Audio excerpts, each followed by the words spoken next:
Greetings, fellow action figure connoisseurs, and welcome to another episode of Digital Caveman Presents Star Wars Wednesday. I, as always, am your host, the Digital Caveman, and today I will be presenting you with Star Wars The Black Series, Episode 6, Return of the Jedi, Chewbacca. Let's get into it!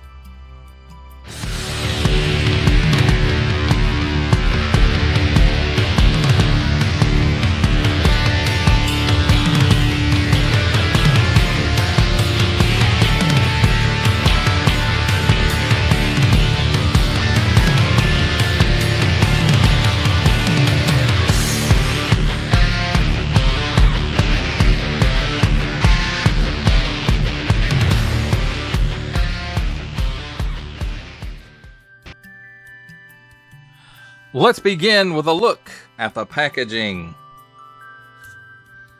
And let's start with a look at the top of the packaging and nothing, a hook and some tape. Then on the front we've got Star Wars The Black Series, nice digital render of the figure and his accessories. Star Wars Return of the Jedi, Chewbacca assortment numbers 4 and up. Plastic free packaging, except tape and glue. And Hasbro print. On the bottom, small print, fine print, legalese print, made in China print, symbols I'm not going to learn, and a barcode. On this side, Star Wars The Black Series, again, nice digital render of the figure and his accessories. He stands at 7.5 inches tall, or 19.0 centimeters. And in case you forgot it, from the front of the packaging, plastic-free packaging, except tape and glue. And then this, whatever that symbol is. Then, of course, on this side, we have very nice artwork of Chewbacca in chains. Then on the back, Star Wars The Black Series. Again, that nice same digital render from the front of the packaging. And on the back here, it says, Chewbacca, to rescue Han Solo from the clutches of Jabba the Hutt, Leia Organa hatches a plan to disguise herself as a bounty hunter, with Chewbacca as her captive. Then there it is again in some other languages. He's number 10 in Return of the Jedi, at least on this, in this style packaging. Warning, attention, Octoon, don't stick things in any language pie hole that do not belong there. Don't give it to babies. It includes figure and accessory. Small fine, legalese made in China print, Disney print, and Hasbro print. That, my friends, is a look at the packaging. Let's take a look at the figure and his accessory. Well, it looks like 2 accessories, but it's only just one because some assembly is required, my friends. And here's the main part of Chewie's bowcaster. And I have to say, this is made of a much sturdier material than the last Chewbacca I have, which was the first Black Series release of Chewbacca. I haven't purchased a Chewbacca since then. And I probably should have picked up the Empire Strikes Back with the disassembled 3PO. I wanted to pick that one up, but for whatever reason, I missed out on it. I waited too long. But nice molded details in it, and you can see it does have some bend in it, even though it is a stronger material. It has bent up a little bit. It's not too bad. The most notable piece is the barrel, how it bows up here in the middle and then tips up at the end there. But everything else for the most part looks pretty straight. And then here we have the rest of the bowcaster, and you notice it's got a port in here with, you know, a shape in there. I'm not exactly sure what you call that shape. A square with an angled corner? Maybe. But anyway, this looks nice. It looks to be molded all in the correct colored plastic. At least as far as I can tell, it is. And then on the main part of the bowcaster, you notice there's a post right here. The shape, it's hard to see on here, but the shape does match up with the bowcaster. And again, like I said, some assembly is required. You just line those parts up and give it a good push. And there you go. And that fits a lot better than that original bowcaster with the Black Series, the original Black Series first release of Chewbacca. And I'm sure it's several releases have used that version. Now let's take a look at Chewie. Beep. And here we go. I have to say, the colors on this, I really like it. It's got some fading here and here on the torso a little bit too. Probably could have used a little bit more fading leading into this other piece of fur overlay. Nice silver paint apps on his bandolier here, and right there the button as well. Looks like a nice paint app on his collar, and you can see it's got some of the fur hanging over it. I thought this was a separate piece just by looking at pictures that you could remove, but it's not. It is molded as part of the head. Now the eyes really stand out, and it almost looks like he's got a little bit of side eye going on there. So that's a little weird. And the closer you get to the eyes, you can tell they're not as crisp as some eye deco in this line. Better than the painted, but it's definitely, you know, the face printing technology, the inkjet or whatever you want to call it. Now around the eyes, I'm assuming that's what it is as well, and maybe this, where it kind of fades into the rest of his fur. And then maybe this should have a little bit of fade to darker like this, but I'm not remembering quite off if that's how he looked in the movie, that it didn't, you know, it stood out like that. And, you know, nice molded details for the chain, but it seems rather short. And this is a separate piece that's actually glued in there, and you can see on the mouth as well. So that piece is glued in there, and then the lower jaw appears to be glued in there as well, because there's no movement to it. And then it looks like we got maybe some paint apps on the hands. Ooh, nice silver for those buckles as well. And then dark to light fade again on the legs. And then it looks like maybe the feet are molded in this color, and then the fur is a paint app. And you can tell where, you know, the joints are. You can see he's got the overlays, well, the mold overlaps the joints to kind of hide them a little bit. That one's pretty obvious. I mean, the cuts are pretty obvious, but, you know. But as far as the deck on the rest of the face, his little, I like to call it his little mustache there, and his nose, his lips, so that all looks great. Just the eyes look a little bit off, and they're not as crisp and clear as I would like. But as far as the sculpt goes, especially the head, and this is the main reason that I picked up this Chewbacca, because this is the first one that has that like parted look that he had in Return of the Jedi. And I'm hoping they do like a later version from the movie without the collar and stuff on it. And I'm sure they will, because all the tooling is here.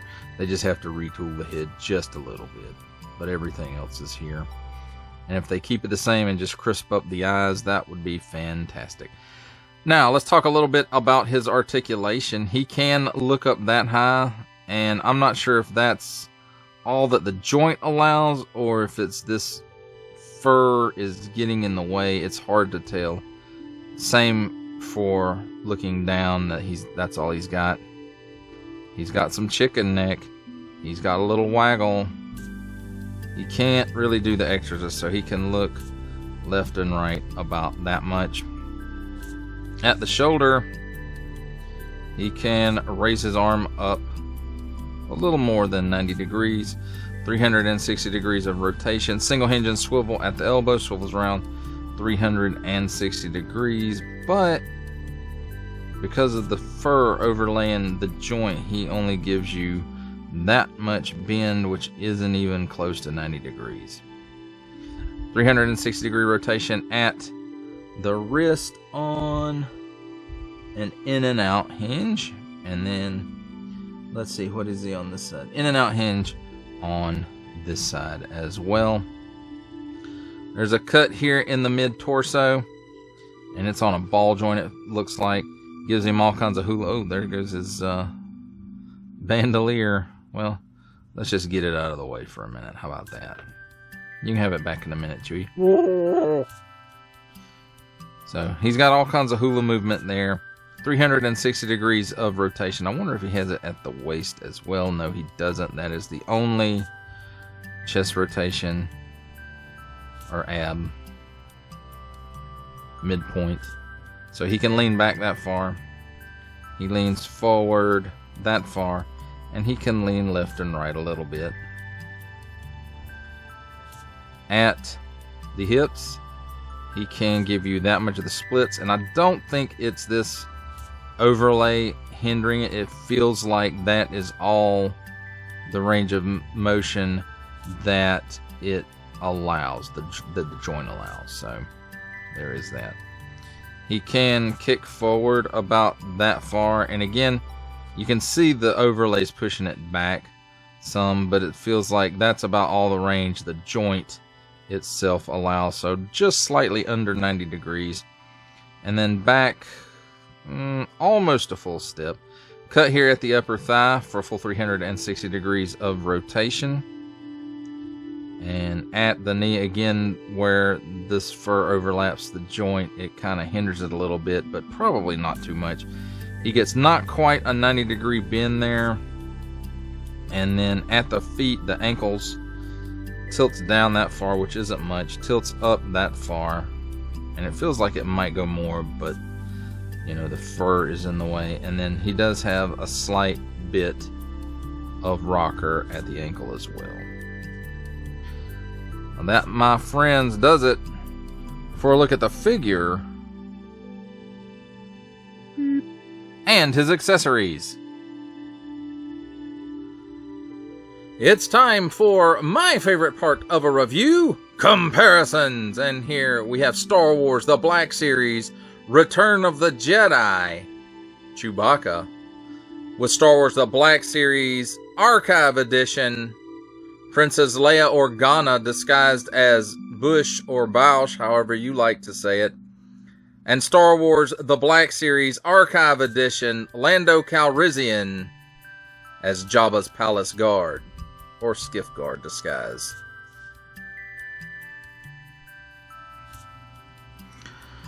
For our final set of comparisons, here we have Star Wars The Black Series, Return of the Jedi, Chewbacca, with from the Marvel Legends series, making his cameo appearance, Stan the Man Lee, from the G.I. Joe Classified series, the Hasbro Pulse exclusive Regal variant Cobra Commander, from Star Wars The Black Series, the Archive Edition 501st Legion Clone Trooper, and for a 7-inch scale comparison, from the Masters of the Universe Masterverse line, the 40th Anniversary He-Man.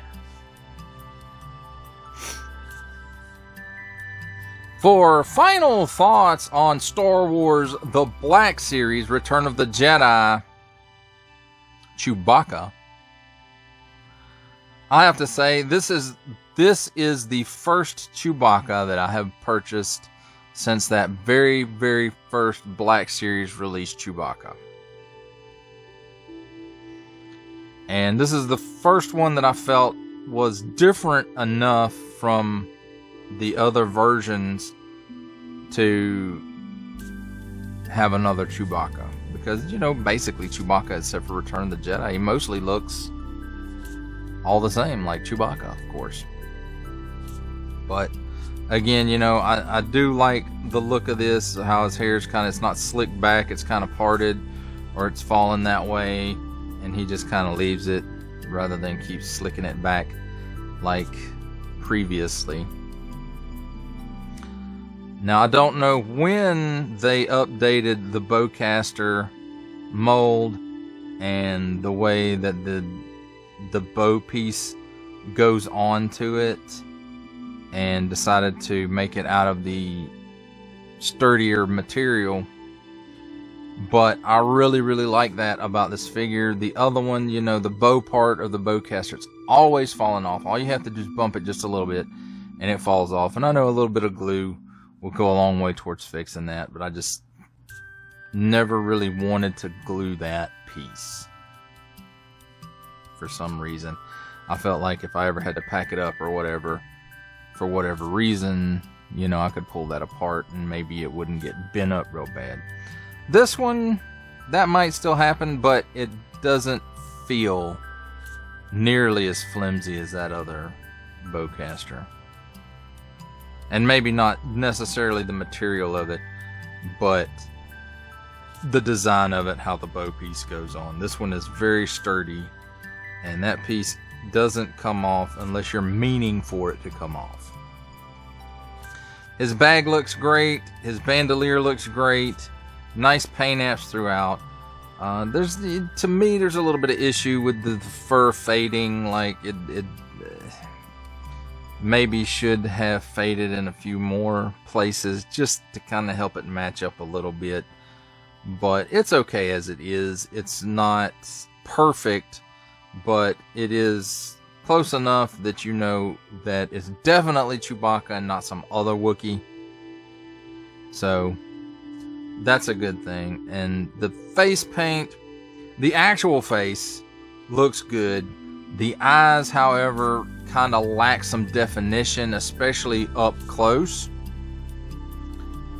And I don't think that was by design. I think that's just how it came out, because the lines of it, they're not sharp, they're not crisp, they're just, it's kind of there. And it looks like he's got a little bit of side eye or wall eye or something like that going on. So, not the most perfect face printing.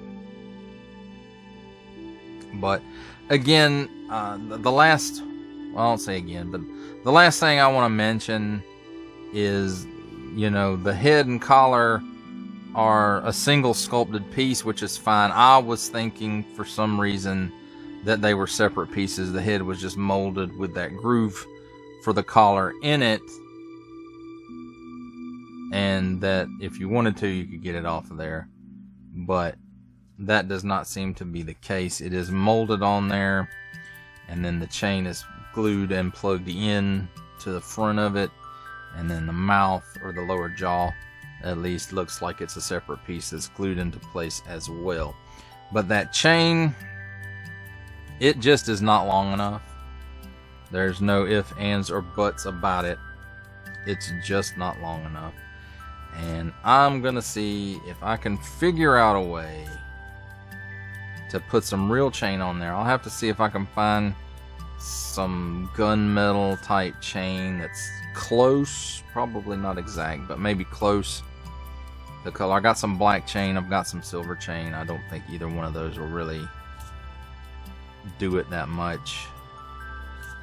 So I'll have to see what I can find and then see what I can figure out to do with this. I wanted the retro carded release of this figure, but unfortunately Amazon gave me a price on the plastic free packaging version that I just couldn't pass up. So, oh darn, I didn't get the retro card. And in case y'all are wondering, yes, I do keep the retro. I cut the figures off, I cut the blisters off of the cards, and I do keep the cards. And I used to do that when I collected 3 3/4 figures. I used to do that for every single one I had, but it just got to be way too much.